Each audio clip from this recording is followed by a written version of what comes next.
Yeah, we'll do it after. We got to get this Coach Mace exclusive with Dave Thomas. Now, do you guys remember when, if you're watching the stream, Colson's going to play the video. Remember when Coach Mace signed with the Riders that day?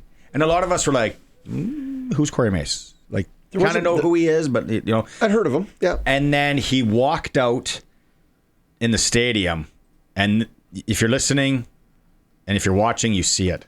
This was so cool. One day. And today's the day. Ha ha! Woo! That's pretty cool. Man.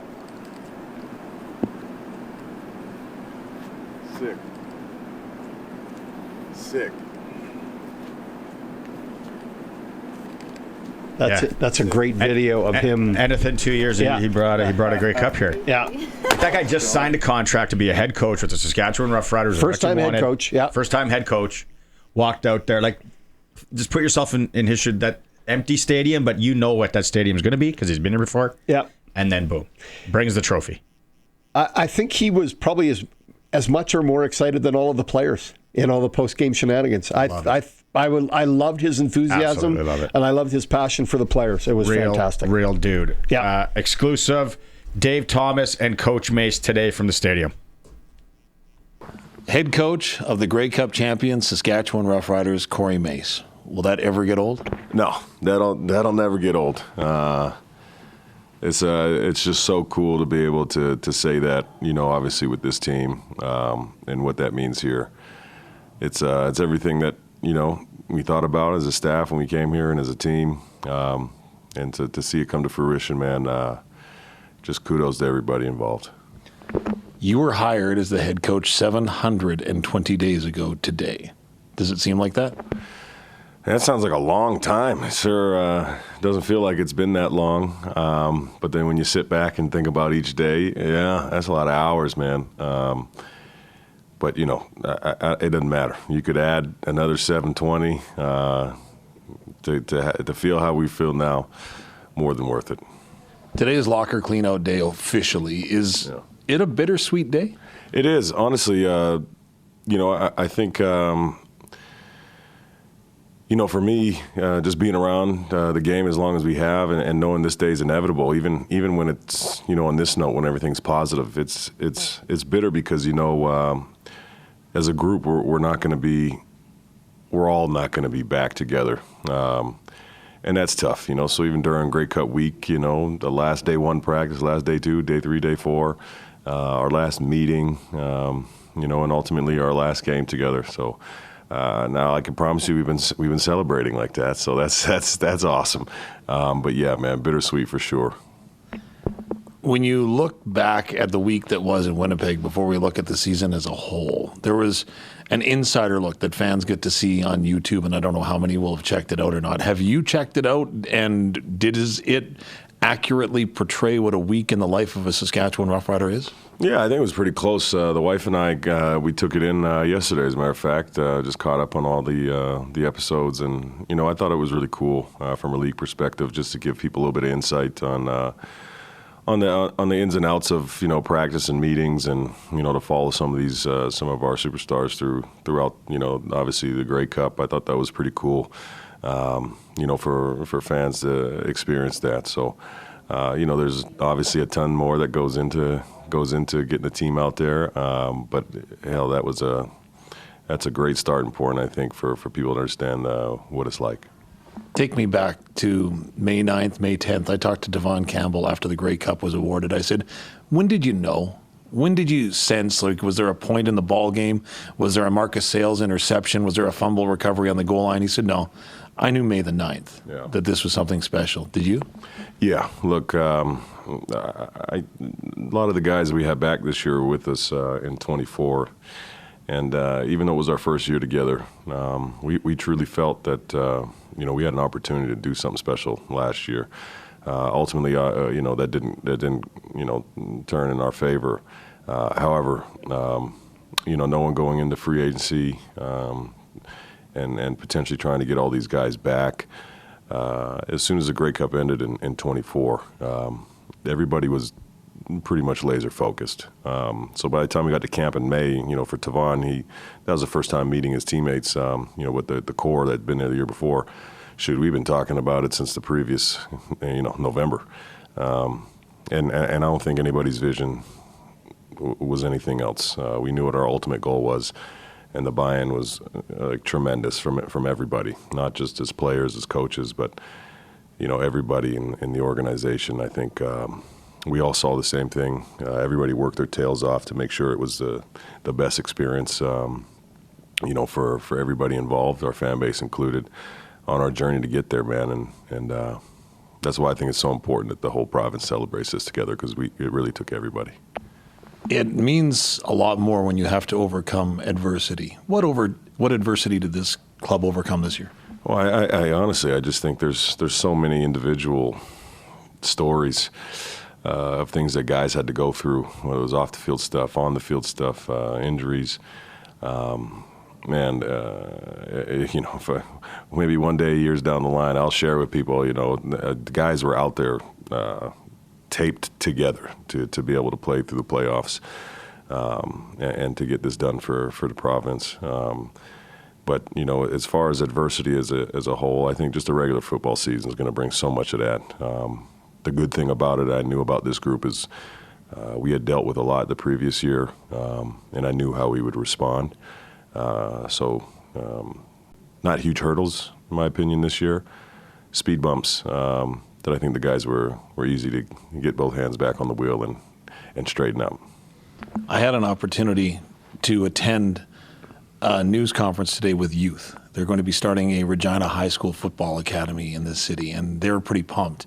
And the one thing that was brought up to me by the people that were there was, no one has ever said, we're going to win back-to-back championships. It's always been content with one. How impressive, important is it that that's the message already? Well, I think that's the mentality. With this group, I think the culture that we have set in place, nobody's afraid of the hard work. We know it's easy to just say things. Most people do, most teams do. We understand the work that comes with that, and we're not shy about it. We invite it. So, I know the guys that will be part of the 26 team. That's what we chase, man. That's what we do it for. And now I think having an idea what that tastes like, man, that's gonna be hard not to try to taste the same thing. So, excited for what that looks like for us. You have been through a lot with your quarterback, Trevor Harris. And you as a player, obviously at one point had to decide that you wanted to step away from the game and pursue coaching. Trevor has said that he'd like to do that. We all hope that it isn't next year. Do you make a pitch to him? How do you talk to him right now? Yeah, well, right now, man, I think it's important he celebrates this time with his teammates, and those conversations, those internal conversations with him and his family, I think are crucial. I'm respecting that space. Inevitably, the conversation's going to come up, and he knows how I feel about him. I think he's got a lot of really good ball left in him, if that's the route he chooses. But ultimately, I'll respect anything that guy wants to do. He's given so much back to this game. He's given so much back to this team, this province, this organization, and to me personally. I'm forever indebted to that guy. So. He's got all the respect in the world for myself, and I know others in the building, that whenever he's ready to have that kind of conversation, we'll be all ears, baby. Okay, 3 more from me. Number 1, when this movie is made, the Saskatchewan Roughriders 2025, undoubtedly, I'm sure we'll agree that Denzel Washington will be, of course, playing Corey Mace. We know that. We're going to have to get some gray dye for this guy. But having said that, what are some of the highlights that they should pull for that movie? Excuse me. I think the back-to-back wins with Winnipeg, Labor Day and the Banjo, that was awesome. Clinching was awesome. I think having Rider Nation show up the way that they did for the Western Final was incredible. Obviously, that last drive, I think, will go down in history. Didn't like the result, but the way the fans showed up for the game that was canceled, That's got to be in the movie. I mean, the fans were out here still forever, man. Wish we could have got that one done the next day, but, indebted to the fan base for that one. And then ultimately, man, I think just, being able to win in Winnipeg. Win in general is awesome, but to be able to do it over there, I think gives bragging rights for our fan base for years to come. Second last one as promised. I'm going to stick to my 720 days ago you were hired. You got to do a lot of cool things, including calling a guy up in Saskatoon and saying you're a millionaire. What's the coolest thing Corey Mace has done as the head coach? That was pretty sweet. I've never done that before. But I would say, man, our touchdown for dream calls to our recipients, that's special, man. Those ones are special for me. That's probably the coolest thing. Last one. One of my favorite videos when you were hired as head coach of this team was when you walked out of the tunnel and you looked to your left to the north end zone and you looked up and you saw there were 4 years up there, and you could see the look of determination in your eyes. What's it going to be like when they put 2025 up on that level? Anybody who pays attention, I know some of the guys do, they know from that day and every day since then, I walk out of that tunnel every practice day. I go stand in the middle of the field at Mosaic sign, right on the S, and I turn and I look at that empty space. So I've seen that 2025 banner up there in my head, almost 720 times, man. When it finally happens, I hope that I have the wherewithal to let it sink in and enjoy it, but most likely when it happens, it'll be 26, and we got a game to play and a game to go win and go 1-0. So I'll take the visions of what it looks like in my mind now, but I know forever that's going to be up there, and it's always going to remind me of this experience, to be able to share that with these guys, this organization, and Rider Nation, man. What a time. You're probably going to look forward to 4 months without having to answer a question from Dave Thomas. Thanks, Coach. Appreciate you, brother. Thank you so much.